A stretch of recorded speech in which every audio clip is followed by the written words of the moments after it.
Esta segunda mesa de debates está centrada en lo que son los siglos coloniales. Dentro de la historia de México esto es conocido como la colonia y en ocasiones se le llama también virreinato porque fue el periodo en el que la Nueva España estuvo gobernada por un virrey en representación del rey de España. Este periodo de la colonia constituye un antecedente importante, relevante, indispensable de comprender, de conocer para la historia de México.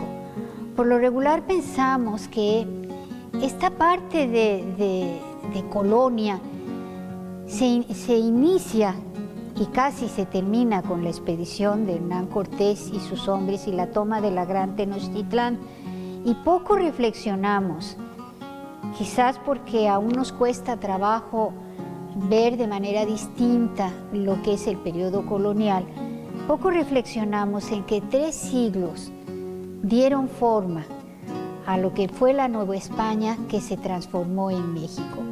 Fueron 3 siglos en los que se pasó de la dominación militar, la conquista, a una dominación religiosa, a un control político. Y años en los que fue surgiendo poco a poco un sentimiento de identidad y una serie de características, tanto en los hombres que viven en esos tiempos, tanto en esos hombres como en lo que es el espacio, las formas del espacio, las ciudades y pueblos que surgen, los caminos que se diseñan, ¿verdad?, las economías que se desarrollan. Al final de cuentas, todo en conjunto es lo que significa un proceso de colonización. Para nosotros como mexicanos tenemos muy claro 3 siglos, un siglo XVI que se habla de una conquista y que pasa por otras cosas, un siglo XVII que es un siglo de integración y un siglo XVIII en donde las cosas han tomado más forma. Son 3 siglos que en un momento dado dan forma a esa colonia de la Nueva España, que en la primera década del siglo XIX o hacia la primera década de ese siglo da el paso a lo que sería México como país independiente.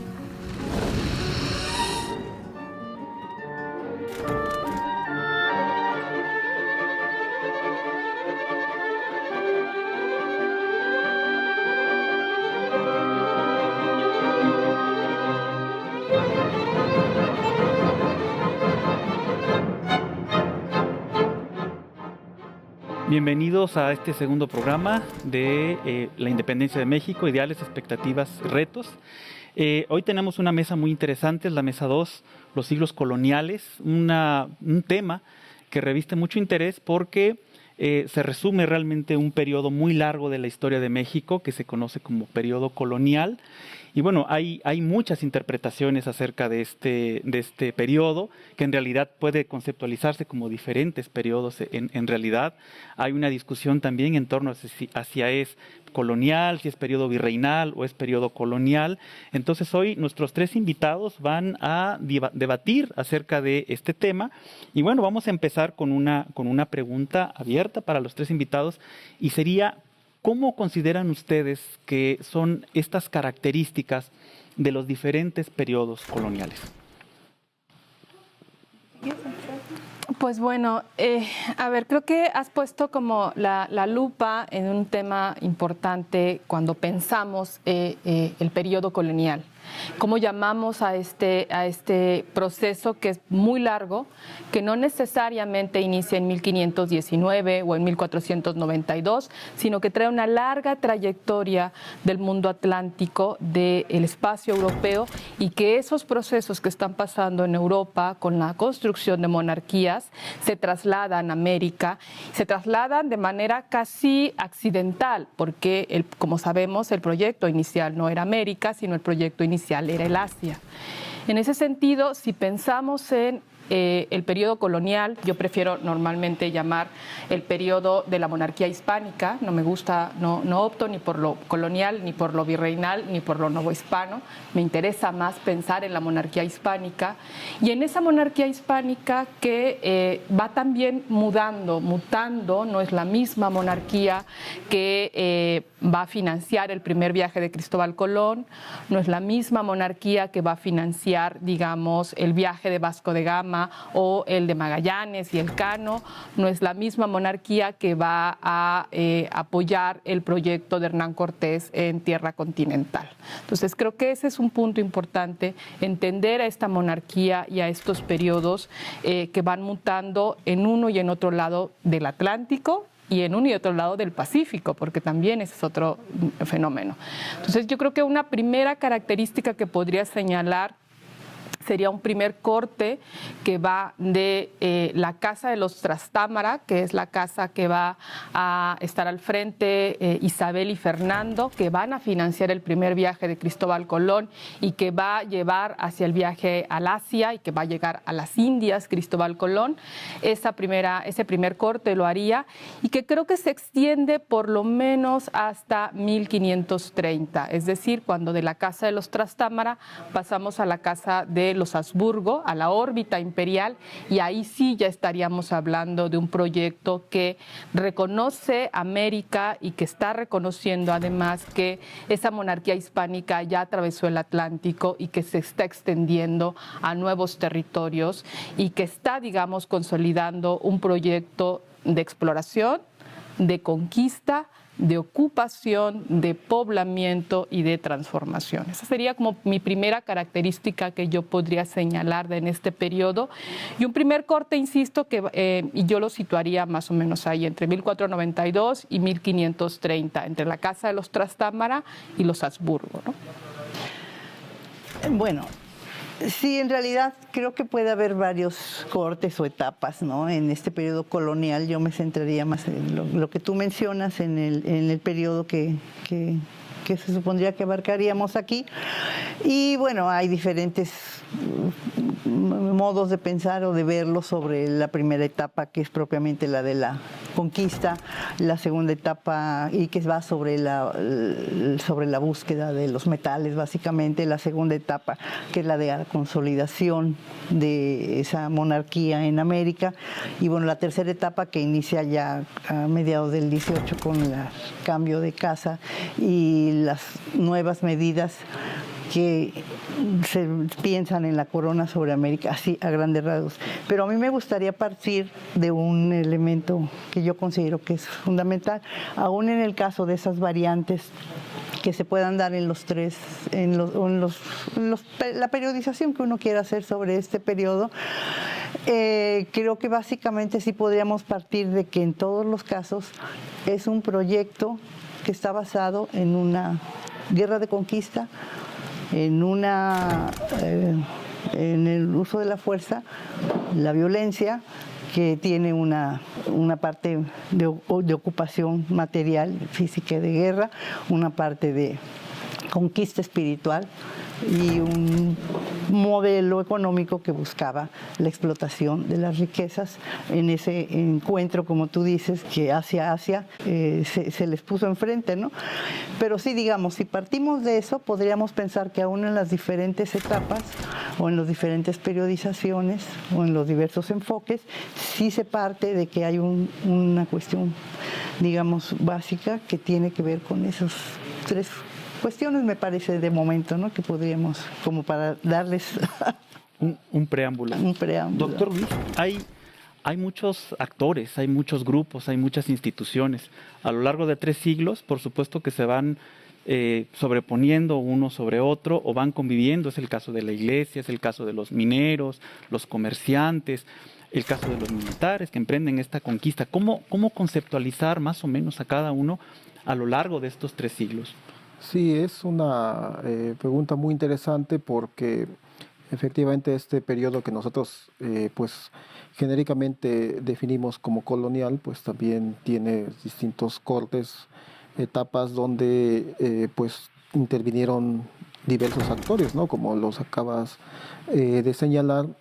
Y aquí yo creo que lo que vale la pena resaltar y justamente para indicar cómo está funcionando este orden, cómo se construye el orden que mis antecesoras señalaron, ¿no? El orden colonial, el orden bajo el control de la monarquía hispánica, es donde también ocurre pues toda una importante empresa de traslado, ¿no? De un esquema civilizatorio que se adaptó a las circunstancias particulares del territorio americano y del nuevo hispano en particular, y que representó la implantación de un esquema de gobierno jurisdiccional basado en corporaciones, ¿no? Entonces, aquí lo que vamos a ver es que se va a administrar el territorio a través pues de la implantación de diversos cuerpos en los que van a estar representados pues los actores sociales, ¿no? Por un lado, los segmentos más importantes de la sociedad demográficamente hablando.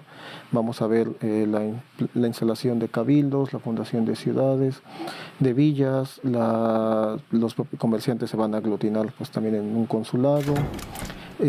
Siglos ya hacia el siglo XVIII ya se va a ir empleando también ya la conformación de corporaciones militares.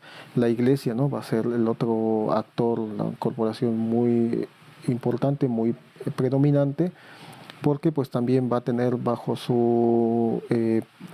de sus tareas pues será desde luego la conversión espiritual de la población indígena, apoyar a la monarquía en la disciplina de la sociedad, de la conservación de la paz social y en ser una correa de transmisión de la legitimidad del régimen monárquico en América, ¿no? Entonces digamos que es uno de los pilares pues también de la ideología que sustentaba el régimen monárquico en América, ¿no? Entonces aquí lo que estamos viendo es cómo se construye una sociedad de antiguo régimen, ¿no? A mis alumnos yo les digo, a veces tenemos que pensar que al trasladar nuestros objetos de estudio, nuestros intereses a los siglos que nosotros identificamos como coloniales, estamos viendo un mundo raro porque los referentes conceptuales a partir de los cuales la sociedad, los actores, las instituciones funcionan, son muy distintos a los que hoy en día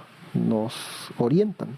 Entonces vamos viendo de qué forma se construye una sociedad muy compleja, muy diversa, muy asimétrica, que bueno, se van a mantener sus equilibrios a través de la impartición de justicia en nombre del rey y mediante la labor que desempeña la iglesia, y ya hacia fines del periodo colonial vamos a ver que cobra gran fuerza el estamento, la corporación militar, por la necesidad de preservar intereses imperiales. ¿Cuáles serían algunas de las ventajas y desventajas que enfrentaron algunas de estas regiones? Porque por supuesto las regiones mineras, las regiones que tienen los principales puertos como Acapulco, Veracruz, pues tienen alguna dinámica diferente a las regiones del Bajío que tienen una explotación minera. ¿Cómo verían ustedes estas ventajas y desventajas de estas diferentes regiones en el proceso de colonización?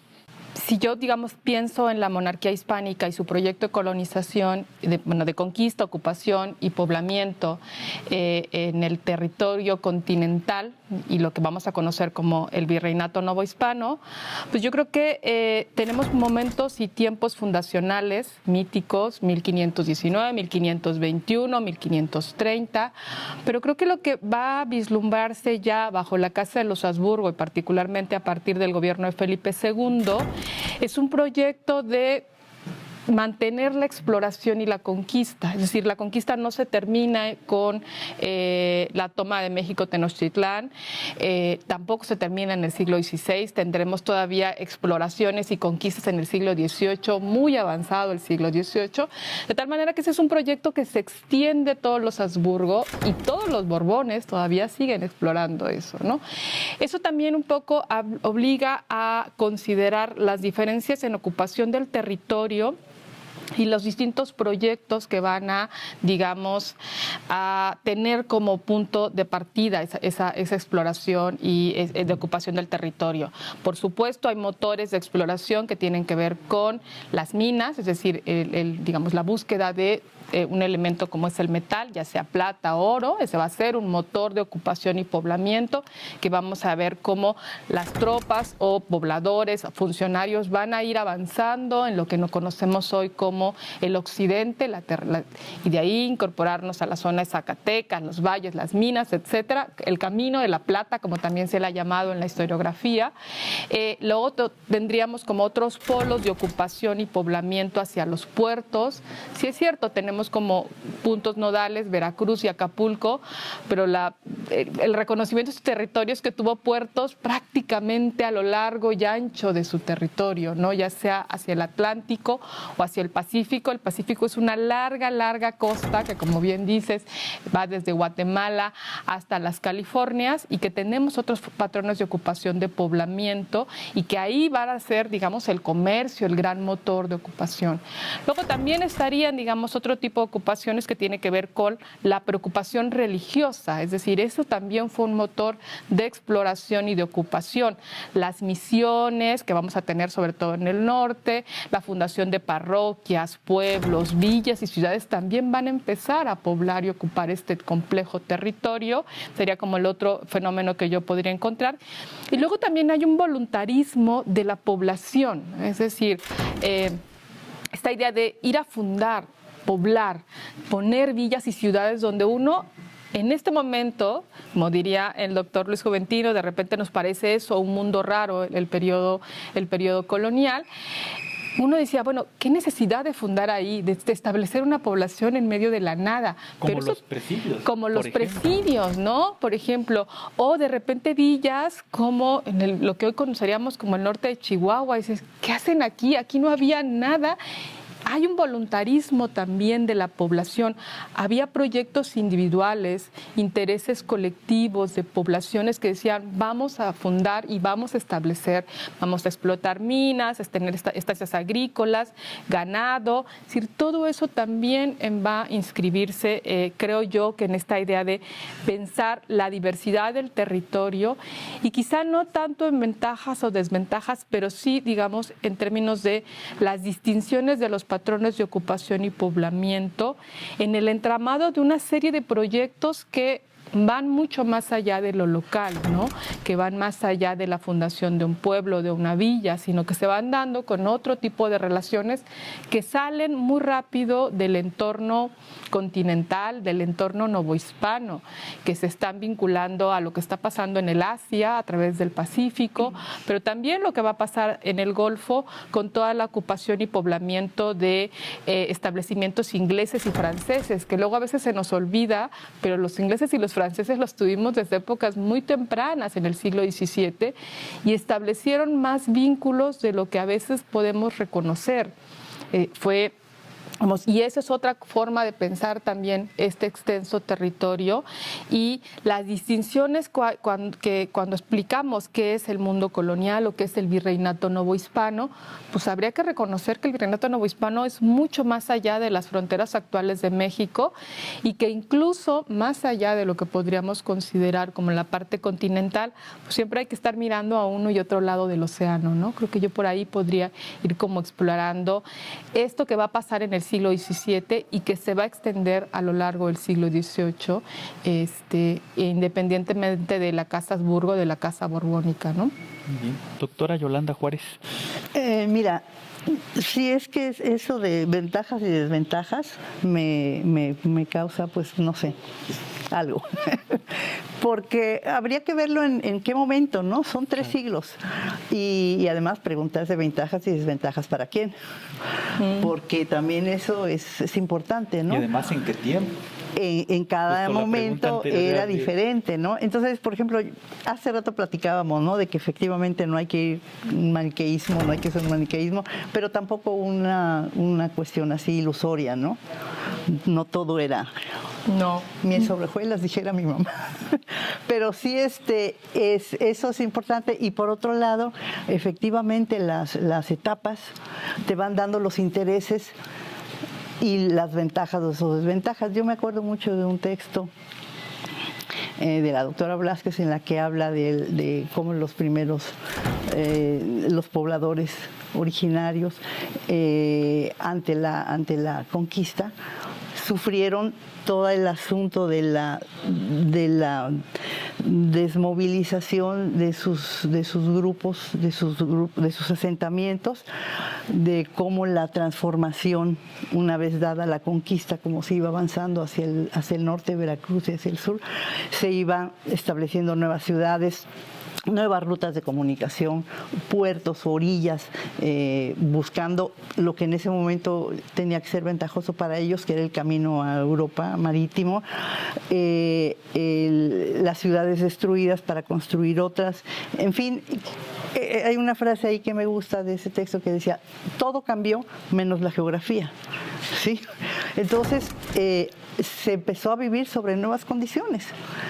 Esas condiciones estaban dadas por los intereses, efectivamente, que es lo que tú mencionabas. Es que, ¿qué intereses eran los que se podían imponer ahí? Los de la conquista, ¿no? Y en ese sentido, los puertos, las ciudades que conectaran, bueno, Veracruz y Acapulco, y conectarlas finalmente tan tempranamente en la colonia, era porque finalmente habría ese circuito comercial mundial, ¿no? Entonces, esa fue una necesidad de buscar cómo establecerla, ¿no? Y se dio en ese paso. Vamos ahora a un testimonio de la doctora Cristina Torales. Voy a darles mi opinión desde mis experiencias de investigación, que a lo mejor no pueden necesariamente coincidir con las visiones de la historia oficial o de una visión tradicional, pero creo que es muy importante repensar cómo poder calificar estos grandes procesos que tuvimos en nuestra historia durante 300 años, que es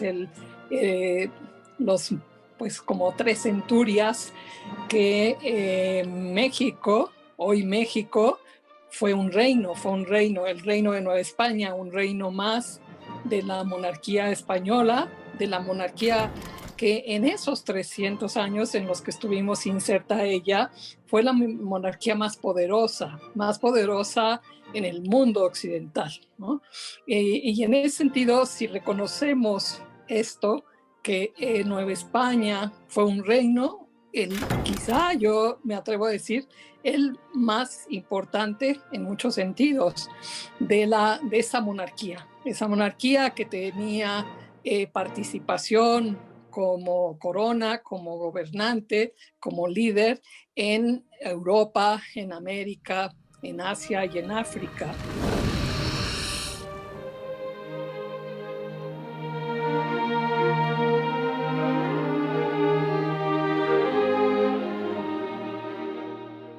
Doctor Luz Juventino, hace rato planteó usted algo muy interesante y que tiene que ver con una sociedad estamental y una sociedad también que se representa en corporaciones. ¿Quién podría tener más privilegios? ¿Quién podría tener más ventajas a la hora de enfrentarse a este sistema que precisamente divide a la sociedad de esta manera? Sí, es interesante porque tenemos que la ideología de la época, que es la de estas sociedades monárquicas de antiguo régimen, que como hace unos minutos la doctora Giovanna Celaya lo señalaba, tiene su matriz en la Europa medieval y es trasladada al continente americano, a los nuevos dominios que se integran a la monarquía hispánica. Y aquí lo que se representa es una suerte de cuerpo, es donde los órganos, que son las corporaciones, pues están formando parte de ese organismo y desempeñan funciones específicas, ¿no? Y para el cumplimiento de las mismas, pues cuentan con privilegios, derechos, con fueros, tienen costumbres que finalmente pues se entienden en esta forma de pensar, que pues de esa manera están también ocupando un lugar específico dentro de la jerarquía de ese cuerpo. Y bueno, por lo tanto, pues efectivamente, ¿no? Al ser una sociedad desigual, pues también habrá cuerpos, corporaciones, sectores sociales que gozan de más privilegios, es una posición predominante, ¿no? Decíamos, en el caso de corporaciones predominantes, hablamos hace rato de la iglesia. En el siglo XVIII el ejército se convierte en la corporación predominante, teníamos los consulados de comerciantes, en principio el de México. Posteriormente en el siglo XVIII, 1795, tenemos el de Veracruz, tenemos el de Guadalajara, se forma también en Guatemala otro consulado de comerciantes y en América van creándose otros más. Pero bueno, también aquí interesante porque hablaba hace rato de que demográficamente hablando, también la población de origen español, la población indígena, la población de origen africano, también van a acceder a estas formas de organización corporativas, ¿no? Españoles, criollos, a través de sus ayuntamientos, radicados en ciudades, en villas. Algo muy interesante, la población india o indígena, como le llamamos, que también al ser reconocidas por la corona española con la categoría de menores, se le hicieron merecedores a un gobierno específico, ¿no? Un gobierno especial, a tribunales particulares también, que buscaban la manera de preservarlos, de evangelizarlos, de garantizarles un acceso más expedito a la justicia y de asegurar que, bueno, pudieran gozar con autogobierno, con tierras, con protección a través de la justicia, previo pago del tributo, de tal suerte que, bueno, con la monarquía se iba construyendo una relación de reciprocidad, no eran vínculos en los que, bueno, la población pagaba sus tributos, a cambio el soberano pues le dispensaba protección por medio de la iglesia y de sus tribunales especiales, ¿no? Y bueno, la población indígena se convirtió en un actor en ese sentido con pues un abanico amplio de privilegios, y también llama la atención porque la población de origen africano, no todos, pero sí al menos los reconocidos como libres, pardos, morenos, todos aquellos que en un momento determinado, sobre todo en el siglo XVIII, accedieron a los cuerpos de milicia, también pudieron disfrutar del fuero, de la ventaja de no pagar el tributo al cual también estaban obligados, y hubo también muchos casos en los que se les permitió la fundación de pueblos, el gobierno a través de cabildos, la dotación de tierras, ¿no? Con esto no, finalmente acceden a privilegios que les dan predominio, pero esto no significa que sea una sociedad igualataria. Ciertamente se van acortando distancias, pero finalmente, ¿no?, sigue siendo una sociedad jerárquica y, bueno, siguen persistiendo prácticas como, por ejemplo, la esclavitud, donde, bueno, también la población cautiva pues tiene mecanismos de alcanzar su libertad, que también los ha estudiado la doctora Yolanda Juárez aquí presente, pero que, bueno, finalmente vemos que ya hacia el siglo XVIII se está ampliando, se están reproduciendo las corporaciones, los privilegios, de tal suerte que se busca con ello, la monarquía busca que todos sus vasallos colaboren en el sostenimiento de un imperio que se encuentra pues cada vez más bajo acecho ante un escenario internacional que se vuelve más complejo, ¿no? Pero bueno, aquí es un papel muy importante, pues lo juega la sociedad corporativa. ¿Cómo ver esta complejidad del periodo colonial sin ponerle precisamente un toque maniqueo de bueno o malo, de españoles malos y de indígenas que fueron explotados? Sí me gustaría poner a lo mejor un poquito aquí de sabor al debate. ¿Qué piensan ustedes como especialistas acerca de esta cuestión? Yo creo que hay un historiador especializado en historia social, es decir, digamos, es un hombre muy interesado como historiador en explicar las relaciones sociales, las complejas relaciones sociales que se dan en este mundo americano bajo la monarquía hispánica.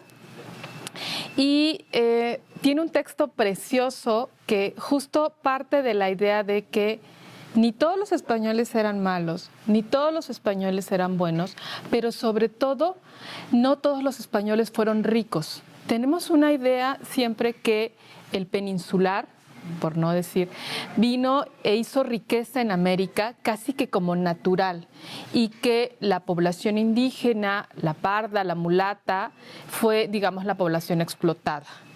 Una de las cosas que, a propósito de la explicación del doctor Luz Juventino sobre las corporaciones, es el peso tan abrumador que siguió teniendo la población indígena. no solamente en términos numéricos, sino en su capacidad de agrupación en pueblos, villas, cofradías, corporaciones, en la cantidad de cuerpos que la propia monarquía les ofreció, que ellos buscaron y que reafirmaron su poder. Entonces, ese es, digamos, un elemento en términos de la complejidad social que existe entre el siglo XVI y el siglo XIX, digamos, dentro de la monarquía hispánica. Y recordaba el texto de Felipe Castro, precisamente por especialista en la historia social, y empezar a rastrear estas historias de estos grupos y de esta población que no fue del todo exitosa como tendemos a suponer fácilmente, ¿no? Que dentro del complejo mundo social que hubo bajo la monarquía hispánica, hubo todo un variopinto de personajes, de sujetos sociales muy complejos que iban o adaptándose a su realidad o buscando un espacio o, digamos, tratando de construir un espacio. Como sociedad de antiguo régimen, tú no eras nadie como individuo, necesitabas pertenecer a algo. Y en esa búsqueda de pertenencia, pues había que ganarse la búsqueda de pertenencia. Había que, si uno pertenecía a un pueblo de indios, pues tenía que tener esa identidad, asumir las obligaciones como el pago del tributo, pero también ciertos beneficios como de representación, de acceso, de derechos y demás. Si eras perteneciente al grupo de peninsulares, pues había que asentarse en una villa, en un pueblo, en una ciudad, había que trabajar, había que pagarle los impuestos al rey, había que tener una serie de obligaciones como eso. También pasaba con mulatos, pardos, negros, libres y todo el grupo. Entonces creo que eso, digamos, si consideramos esa complejidad, quizá podríamos tomar un poco más de distancia de esta idea de que ni todos eran buenos, ni todos eran malos, ni todos fueron exitosos, no podríamos clasificarlos así. Habría que reconocer siempre la complejidad social, y en esa complejidad social hubo trayectorias individuales más o menos exitosas, pero otra como la que refiero que indaga Felipe Castro, este historiador, pues no, otras historias de peninsulares que por malas decisiones, por azares de la vida, de repente se fueron inmiscuyendo en condiciones de robos, asaltos, hurtos, y poco a poco fueron, digamos, en esta escala social dentro de la monarquía hispánica, cayendo en el nivel más bajo, y donde ya decir que era peninsular o que era español o que era criollo ya no tendría ningún significado social. ¿Por qué? Porque había pasado por toda una serie de, insisto, malas decisiones, de problemas con la justicia, diríamos hoy, y que terminaron en otros. Y por oposición, de repente tenemos historias o trayectorias de pueblos de indios o de comunidades indígenas muy ricas, con mucha jerarquía, con mucha autonomía, ¿no? Quizá el caso más ejemplo podría ser Tlaxcala. Con títulos de nobleza. Con títulos de nobleza. Pero, por ejemplo, aquí el doctor Luis Juventino, que es especialista en corporaciones, me dejará mentir. Por ejemplo, en el siglo XVIII, el pueblo de indios de Orizaba tenía capacidad para ser el único cabildo en un asentamiento de tanta importancia como Orizaba, para el siglo XVIII, y que además, si uno ve cuando logra fundar los españoles su cabildo, los pobres eran los españoles, los ricos era el cabildo de indios, que tenía tierras, que tenía una serie de condiciones. Entonces, quizá eso podría ayudarnos un poco a los matices para entender este mundo colonial, este territorio tan complejo dentro de la monarquía hispánica, que como hoy en día reconocemos la diversidad en la sociedad, en ese momento también lo hubo, ¿no? Entonces creo que por ahí podría ser una primera aproximación. Muy bien. Antes de ir a la siguiente pregunta, vamos al testimonio de la doctora Sara Sanz, que también tiene cosas interesantes que decir al respecto. Desde el espacio arquitectónico, la ventaja o desventaja, es mi opinión personal, estuvo un poco marcada por la posición geográfica, la importancia estratégica, comercial, defensiva, ¿no? Como en el caso de Veracruz, ¿no? O de la producción minera, ¿no? En el Bajío, con este gran desarrollo arquitectónico.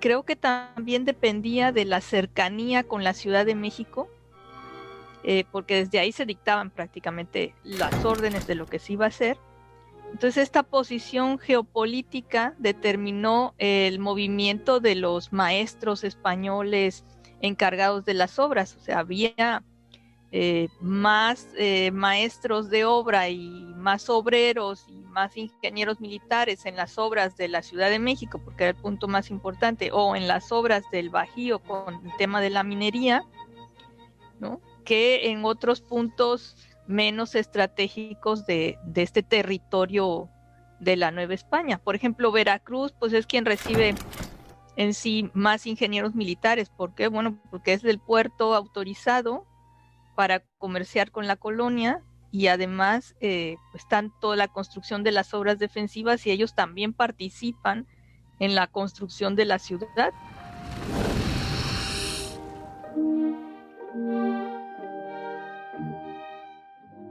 Doctora Yolanda Juárez, hay mucho que decir al respecto. Sí, bueno, efectivamente, tal como tú lo planteabas, me parece decir que debe matizarse, ¿no?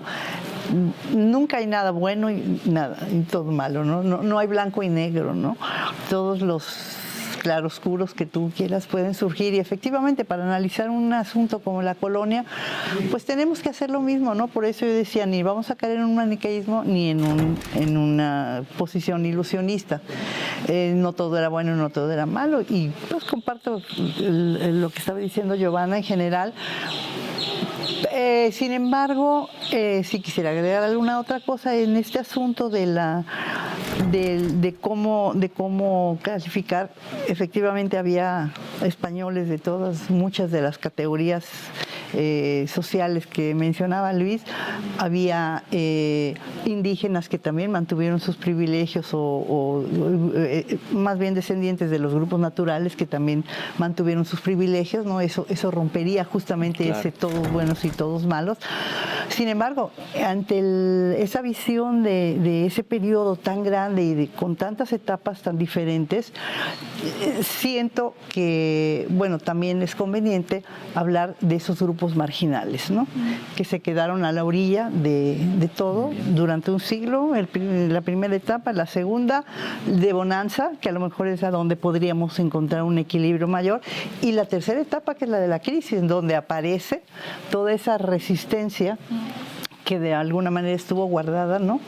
Digo, y creo que para más claro aquí lo que Aguirre Beltrán nos legó, el doctor Aguirre Beltrán, sobre, que Luis también ha estudiado, la población de origen africano en América, que tiene un peso grande en esta historia, y hacia la independencia se vuelve como a mostrar, ¿no? Ciertamente tenían privilegios, ciertamente formaron parte de las milicias, en fin, tuvieron inclusive un estatus social a veces por arriba del indígena marginado, ¿no? Pero bueno, me parece que también el movimiento de estos grupos es bueno considerarlo, ¿no? Y yo dentro de la colonia, que me manejo poco, me manejo más hacia fines del siglo XVIII, es donde precisamente estos grupos de repente empiezan a aparecer ante un momento de crisis colonial.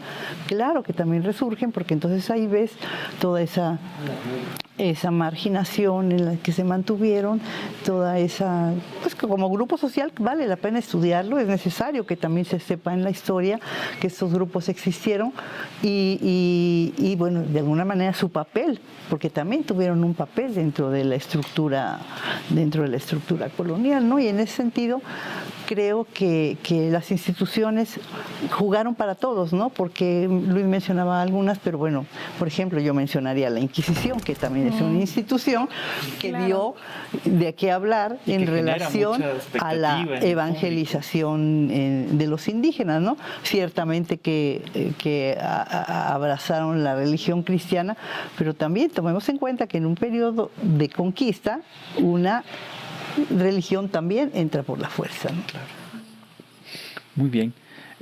Pues tenemos una complejidad actual en México, cultural, de herencia, y una de esas herencias es precisamente la herencia colonial. Pero realmente, ¿cuál sería algún elemento destacable, remarcable de esa herencia colonial, doctor Luis Juventino? Bueno, pues son yo creo que muchos aspectos de la herencia.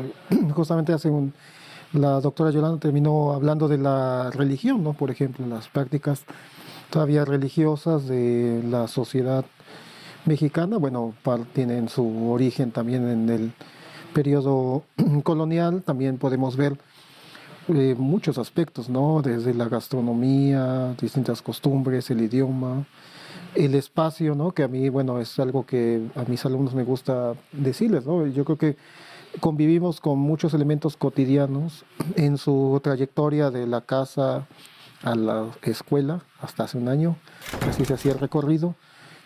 Pero bueno, podemos ver pues la geografía histórica, ¿no? Ver que todavía muchos pueblos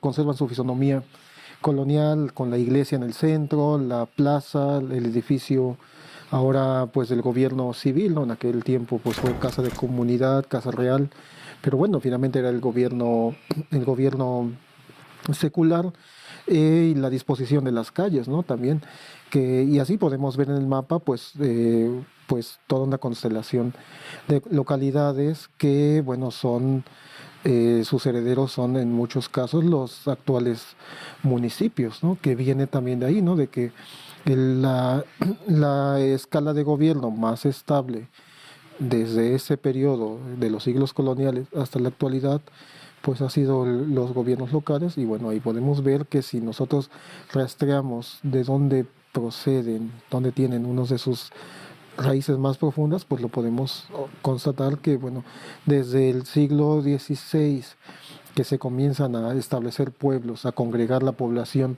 que sobrevive a las epidemias, al colapso demográfico, y se concentran en una localidad, se les dota de gobierno, se les dota de instrucción religiosa, y bueno, es la forma como se va gobernando a la población local. Y podemos ver, bueno, que es yo creo que de los elementos más duraderos, como decía yo, junto con la religión, junto con nuestro idioma. Pero ciertamente yo creo que en materia de justicia, una de las herencias que, bueno, por un lado se está retomando el debate del respeto a usos y costumbres de la población originaria, que se había dejado de lado. Pero también algo interesante que no se presta cuidado es que ya en la última fase del periodo novohispano, cuando el régimen está transformándose, se implanta el liberalismo con la Constitución de Cádiz. Uno de los legados pues va a ser, entre otras cosas, la división de poderes, ¿no? Que no existía, y que esa va a prevalecer la Hasta conformación de provincias, o sea, nos va a ir legando pues también órganos legislativos y otra serie de instancias de autoridad de impartición de justicia que sí van a conservarse todavía durante gran parte del siglo XIX, incluso hasta nuestros días, ¿no? Que eso es donde a veces poco cuidado se le da. Bueno, vamos con un último testimonio de la doctora Johanna von Grafenstein y vamos a ver qué dice al respecto de esta herencia colonial, esta herencia cultural también. Sí, yo hablaría de muchas herencias en diferentes ámbitos de la vida postcolonial, tanto en lo económico, social y cultural. En lo cultural, las herencias son múltiples. Sí significaban una subordinación de las culturas indígenas, aunque muchos idiomas indígenas, hasta 200, tengo entendido, se podían conservar, aunque hoy en día nada más se conservan alrededor de 50. Pero hubo ese intento por conservar ese legado cultural de la riqueza lingüística de Nueva España. También podemos mencionar esa fusión de los factores indígenas y españoles en la comida, por ejemplo. De ahí que la comida mexicana es incluso un bien cultural universal reconocido por la UNESCO por su riqueza, en una comida en la que lo regional es importantísimo, la diversidad regional, pero también la diversidad en cuanto a formas de cocción o de usar ingredientes que provienen del pasado indígena y del pasado europeo.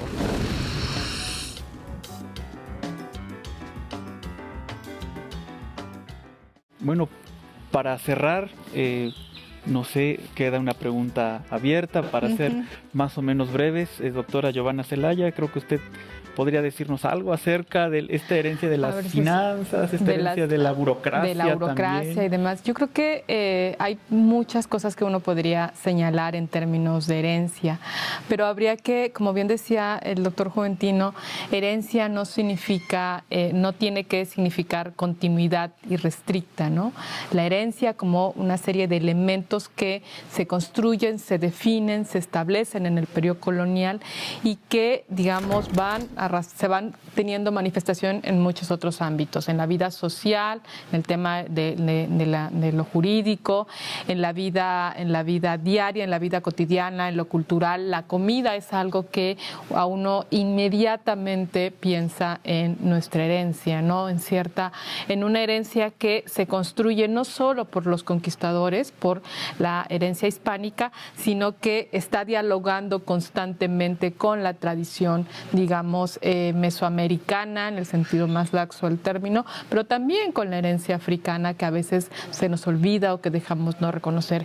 Y eso por decir los tres grandes grupos, pero recuerden ustedes que por aquí pasó todo mundo pasó, todo aquel que tuviera alguna posibilidad de embarcarse, pasó por este virreinato, y eso también va dejando una impronta que a veces se nos olvida. Los más conocidos, por supuesto, serían ingleses y franceses, pero también holandeses, también italianos, portugueses judíos conversos, rusos, población asiática. Es decir, eso todo pasó por aquí y todo eso se puede ir, digamos, tendría que estar reconociéndose en nuestra herencia de ese mundo hispánico que no se termina en 1810, que no se termina en 1821, sino que hasta muy avanzado el siglo XIX lo seguiremos teniendo. En términos, por ejemplo, te digo, en términos económicos, que es el tema que yo más o menos manejo, las leyes las leyes mineras de explotación minera se cambian hasta el porfiriato. Es decir, mucha gente podría ir apelando a la explotación minera a una ley castellana. Eso te dice un poco sobre la enorme continuidad y el impacto que tiene.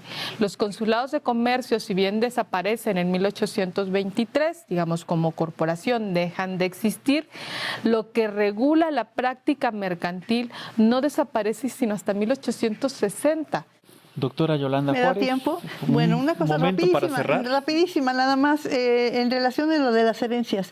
Lo mismo, ¿no? También pueden ser positivas o pueden ser negativas, y como decía Giovanna, no es una cuestión de que a fuerza, pero digamos, en el terreno del pensamiento, de lo social, también hay cuestiones que no aparecen o no parecieran, pero vienen de ahí. Sin embargo, si habría que destacar una, yo sí me gustaría destacar una, que a lo mejor de alguna manera ya la dijeron, pero el mestizaje, ¿no?